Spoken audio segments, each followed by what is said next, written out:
কোনোবাই মোক ধমকি দিছিলে যে গোটেই অসমতে ডিচি অফিচৰ কৰ্মচাৰীবিলাকে আন্দোলন কৰিব। মইতো বিচাৰো গোটেই অসমতে মোৰ বিৰুদ্ধে ডিচি অফিচ বিলাকত আন্দোলন হওক।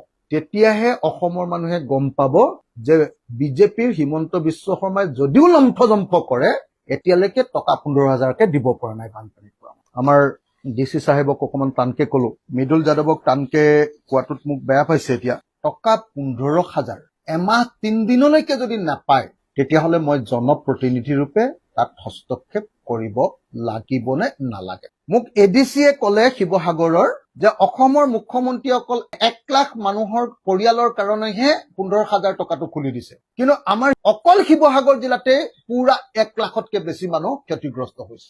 এছডেমাৰ ASDMA Assam state disaster management authority SDMA যদি সেই লগটো খুলি নিদিয়ে ৱেবছাইটটো তেতিয়াহ'লে আৰু নতুন মানুহক আমি দিব নোৱাৰো এনেকে ক'লে। ডিচিৰ যিটো বডি লেংগুৱেজ, ডিচিয়ে যিটো ধৰণে কৈ আছে যে ছাৰ আপুনি দিয়া লিষ্টখনৰ 95% হেৰি ওলাইছে দিব নোৱাৰা কিবা এনেকে কৈ আছে মোক।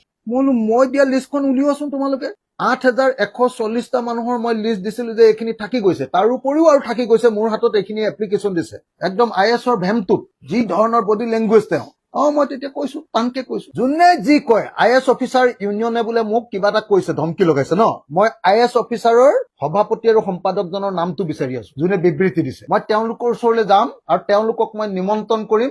মোৰ সমষ্টিত এতিয়াও ইমান বোকা থকা ঘৰ এটাত মই তেখেতসকলক সোমোৱাই দিম। তাৰপিছত সেই মানুহ ঘৰে এতিয়ালৈকে যে 15,000 টকা পোৱা নাই ইমাৰ্জেঞ্চি ফাণ্ড, যিটো 3 দিনত 4 দিনত পাব লাগিছিলে, সেইটো যে এতিয়া 1 মাহ 4 দিনৰ পাছতো পোৱা নাই। তাৰ পাছত সেই IS অফিচাৰৰ ইউনিয়নৰ প্ৰেচিডেণ্ট ছেক্ৰেটাৰীজনক খং উঠেনে নাই তেওঁলোকক মই দেখুৱাই দিম। ডিচি অফিচৰ কৰ্মীসকলে প্ৰতিবাদ কৰিছে, মই প্ৰতিবাদক সদায় সন্মান জনাওঁ, আপোনালোকে জানে।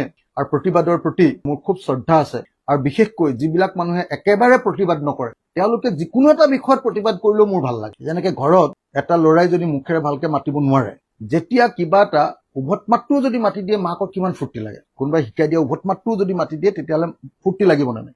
ডিচি অফিচত কৰ্মচাৰীসকলে যে প্ৰতিবাদ কৰিছে মই তেখেতসকলক ধন্যবাদ জনাইছো যে তেখেতসকলে অন্তত চৰকাৰৰ বিৰুদ্ধে নহলেও মোৰ বিৰুদ্ধে হ'লেও অন্তত প্ৰতিবাদ এটা কৰিছে। মই বেয়া পোৱা নাই, একদম সঁচাকে কৈছো মই বেয়া পোৱা নাই। আৰু তেখেতসকলে মোলৈ এখন চিঠি দিছে, খুব ভালকে কৈছে। আপোনালোকে কৈছে যে তেখেতে ক্ষমা খুজিব বিচাৰি কৈছে মোক তেওঁলোকে একো ক্ষমা খুজিবৰ কাৰণে কোৱা নাই, বৰং তেখেতসকলে ইমান ভাল ভূমিকা লোৱাৰ কাৰণে ধন্যবাদ জনাইছে বানপানীৰ সময়ত, আৰু ধন্যবাদ জনাই বিষয়টো শেষ কৰি দিব লাগে বুলিহে তেখেতসকলে কৈছে।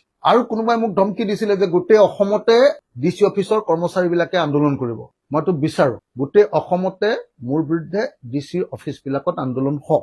তেতিয়াহে অসমৰ মানুহে গম পাব যে বিজেপিৰ হিমন্ত বিশ্ব শৰ্মাই যদিও লম্ফজম্ফ কৰে এতিয়ালৈকে টকা 15,000কে দিব পৰা নাই বানপানীত।